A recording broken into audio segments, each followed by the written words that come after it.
Hello, hi Karan. Hi Mukul, how are you? I'm good. How are you? I'm good, thank you. I'm sorry we had to reschedule this call. No issue, no issues really. Thank you for accepting the invite for this interview session with VC Day. Where are you based Start out of? basically in Delhi. So to start, kick it off the interview session. Why don't you tell us something about yourself and Pariksha as a startup? Great. So I've been part of a startup ecosystem for a while now. Started my journey a long time ago. Did a couple of companies and then met my other co-founders at time in Ahmedabad.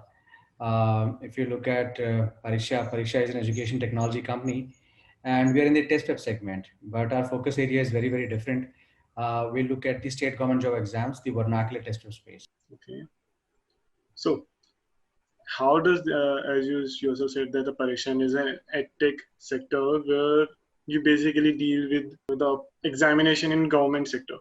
So as Right. you also well know that they are actually it's a very saturated market with actually very many startups that have been established in this sector. So Right. how do you set off yourself from other these startups? How do you set aside yourself from these startups and look better than others to the students to approach you? Sure. So to understand this, we'll have to dive a little deeper in the test prep market. Yeah. Test prep is right. Yeah. It's too big a field for one company to have everything. So broadly in India, we can divide test prep in three segments. First is the entrance exam space, Yeah. where you have exams like JEE, CAT, NEET. In this segment, you have a lot of players who have raised massive amount of investment. The second segment is the central government or the national level job exam space. Again, this is a space which has seen a lot of investment coming in and a lot of players serving this market. The third space where we operate is the state government job exam space, which is a very, very niche category. Yeah. So when I say state government job exams, I'm talking about all the jobs which are under the prerogative of state government. So let's say starting from a peon in the state administration, going up to deputy collector or deputy superintendent of police. Okay. So all the jobs which are part of the state administration, like since you're calling from Delhi, so all the jobs which are part of the Delhi unitary government, or I'm from Maharashtra, I'm dialing in from Maharashtra today. So all the jobs which are part of the Maharashtra state administration, that's what we look at. If you look at the jobs, the state government job exam, you would realize that almost 95 to 98% of the aspirant who appear for the state government job exams, they Mm-hmm. come from Bharat. It is tier 3, tier 4 and below.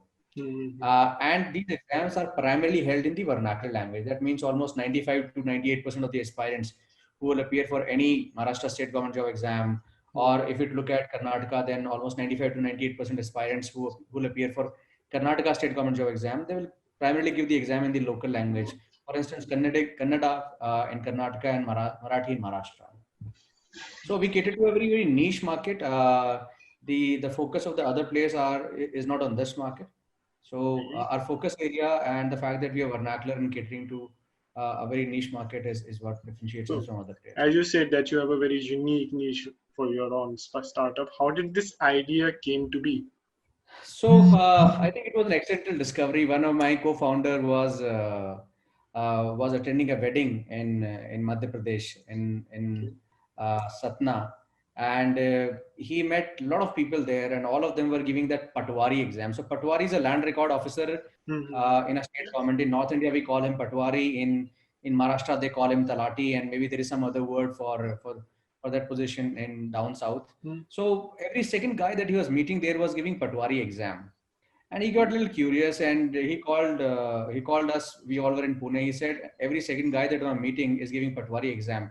Is there something that we are missing out? And then we did our due diligence. We did our research, and we realized that this is a very, very large market. No other player is serving this market.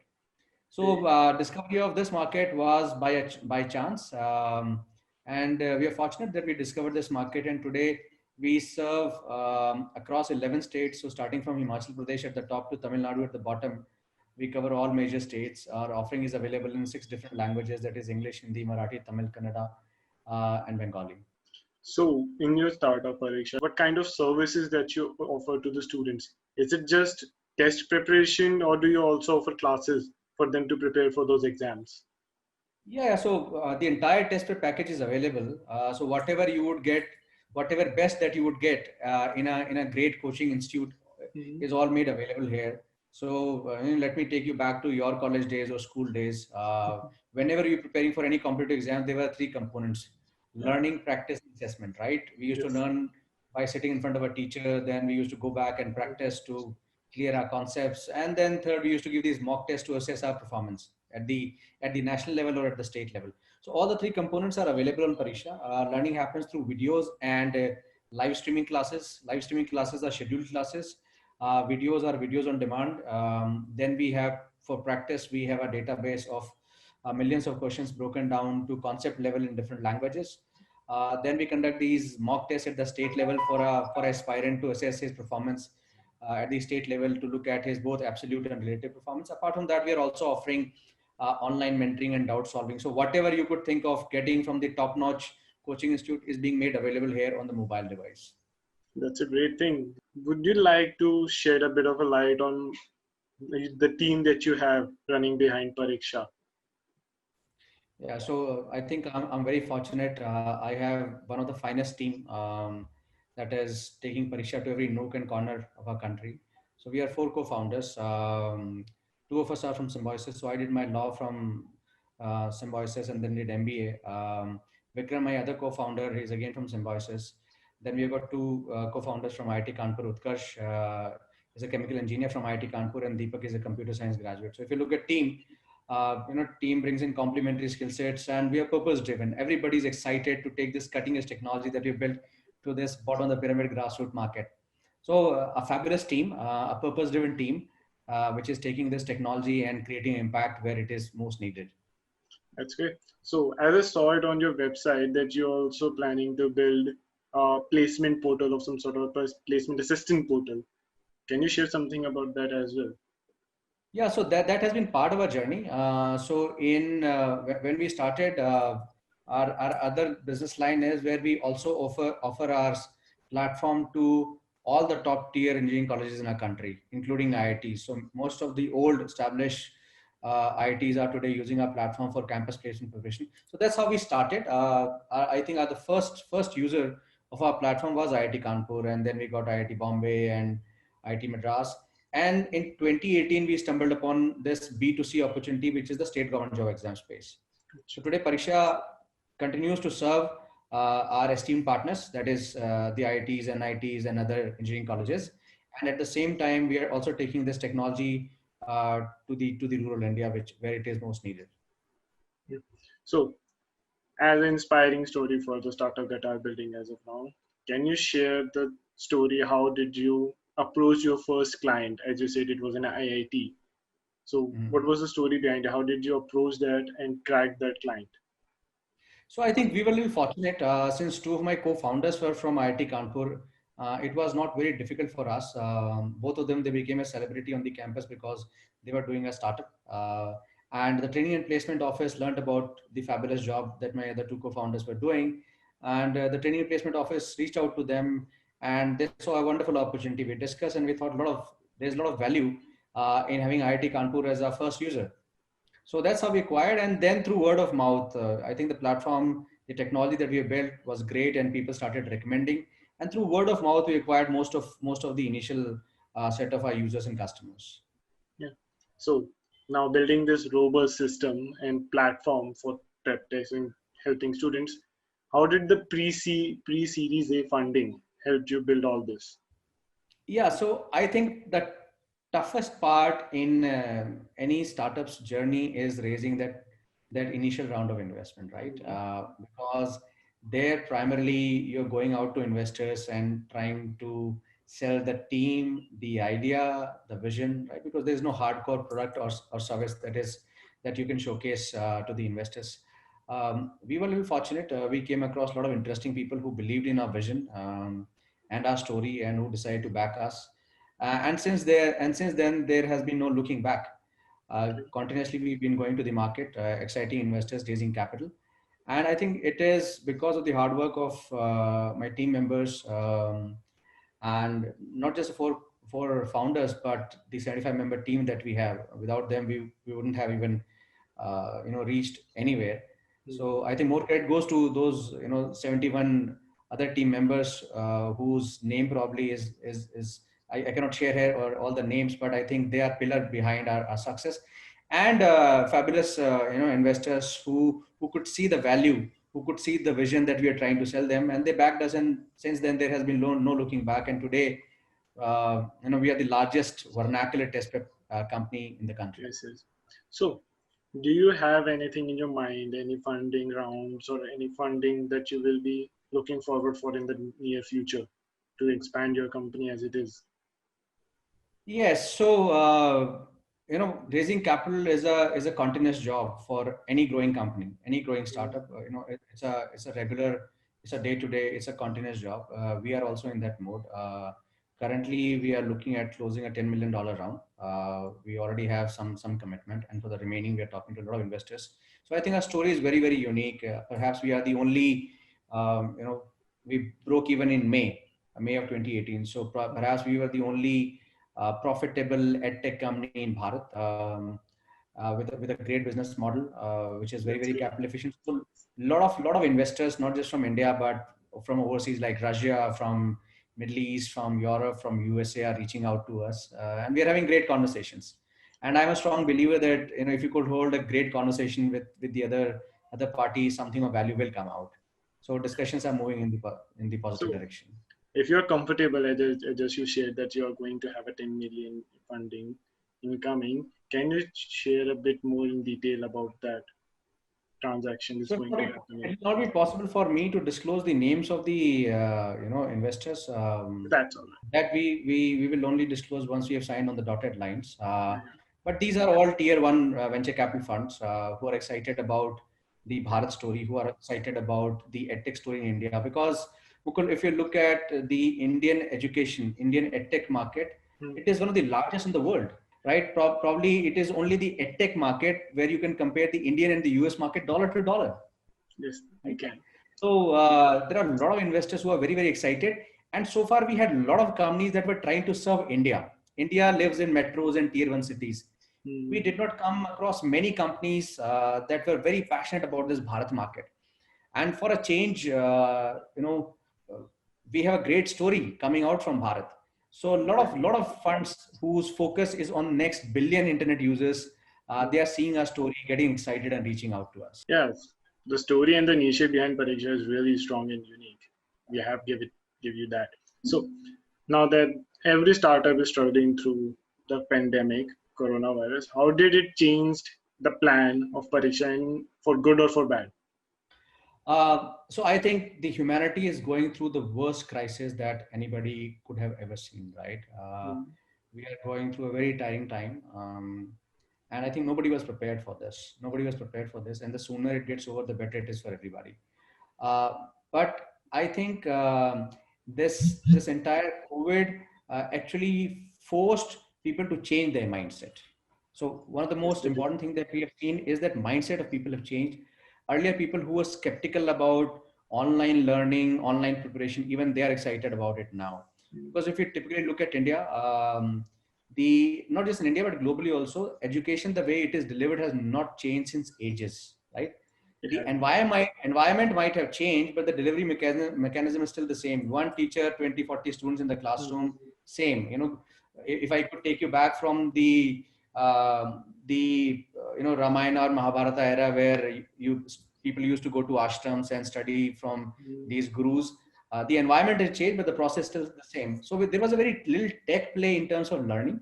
I think that is changing rapidly now, both from the student side and as well as from the organization side. The educational organizations also very, very excited to adopt the new technology. They know that with the help of the technology, the process of learning can be made more conducive. It can ascertain a better outcome, and at the same time you can have fun. Yeah, definitely. Right? So I think it is only with the help of technology where we could think of personalized learning, where we could think of gamified learning, where we could think of adaptive learning, because you would agree with me that there are no two students who are same, right? Definitely. Your and mine to understand will always be different, and it is primarily because of the different environments that we come from, different experiences we had, right? So if you're trying to throw the same content on everybody, it will not work. So it is with the help of technology that you could give a personalized experience.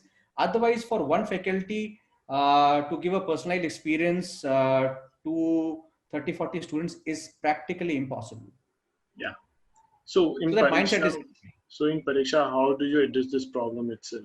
Do you offer one-on-one classes or personalized coaching, or is it in any other way that you use to address this issue? So at Pariksha, we have not started offering one-on-one. It is one-to-many that we offer. But our users living in the remotest part of our country, for instance, I'm sure you would not have heard about a place called Jhabua in Madhya Pradesh. It's a tribal district. People going to that place, even I had not heard about it. But what I'm trying to tell you is that today Pariksha is able to go to the remotest part of our country and deliver value there. So we have a lot of our users who are living in tribal districts. So tribal is the last level of classification that you would come across, right? We have How does the urban, logistics rural. of this works? I mean, as we are saying that the Pariksha is an online platform, how do you get your services into the tribal areas? How does the logistics of this works? So I think that job has been done fabulously by the government and these telecom companies. So we have to give credit to the government of India and to these large telecom players like Jio, Reliance, Jio, BSNL, Vodafone, Idea. They've done a fantastic job. They've been able to take their services to the remotest part of a country. Uh, India has gone through a major transformation, digital transformation, and today almost everybody will have a smartphone, right? In 5,000 rupees, you can buy a basic Android device. So hardware problem has been solved by a lot of these, uh, OEMs, and the connectivity problem or the infrastructure problem has been solved by a lot of these telecom players. So I think reaching there was not a challenge because telecom was already there, internet was already there, right? Smartphones were already there. It is just that we had to create that awareness and actually tell people that you can prepare better on this mobile device than maybe preparing on your own. So today, the two large problems that Pariksha is trying to solve is the problem of affordability and accessibility. Because test prep in the state government job exam space was earlier available to a select few. So in our estimate, there are 75 million aspirants who prepare for the state government job exam. 75 million aspirants every year. Only 10% of them would go to a coaching institute because the others could not afford maybe some in case for some it could be the price point, and for the others it could be the opportunity cost. So today what we have done is that there is no opportunity cost and there is no huge price that you have to pay, yet on your device I will deliver you the best experience that you would get when you spend hundreds and thousands of rupees by joining the finest coaching institute in the state. That's great. So, what can we expect from Pariksha in the near future and in immediate future, like in 3 to 5 years? 3 to 5 years is long time. I think we will tremendously change the market in 3 to 5 years. The way we are growing, um, Pariksha will not be limited to just India. Pariksha will not be limited to just state government job exams. Pariksha is going to expand its wing. We will get into other segments, and we will cross boundaries. We will be present in other countries. There are a few innovative products that we are working on. Our purpose is that how do we create a level playing field, and how do we ensure that nobody is deprived of that equal opportunity. So that's the large purpose, and we will not restrict ourselves to a certain geography or a certain market. We would like to have as massive an impact as possible. So in next 5 years, you would see Pariksha, an Indian company, crossing boundaries and serving other Becoming an international MNC markets. in itself. Yeah. Yes. So, that's a great goal to have. So, as Thank we you. have already discussed, that Pariksha is already having a great success story. So, what can you give us an insight to the new startups, the challenges that you face, and how do you clear them? And any advices for the startups that you will give? So look, the moment you say startups and the moment you say entrepreneurship, challenges are at every step of your way, right? At every step of your way. So entrepreneurship and running a startup is all about overcoming those challenges every single day. And I think that is being done by all the other startup guys. There is not one formula that will fit everybody. What I'll say is that the journey is very, very difficult. Surround yourself with positive people, because this glimmer of light, or this ray of hope comes once in 30 days. For most of the month, you have to work in a very, very dark environment. So surround yourself with positive people. Yourself with people who can bring in a different perspective. Keep continuously learning, and keep meeting exciting, interesting people. Keep finding people who are better than you. Only then you can build a great company. So this would be my suggestion, that surround yourself with great people, keep learning, and keep growing. Thank you, Gaurav. It has been a really great conversation with you, and a really enlightening one.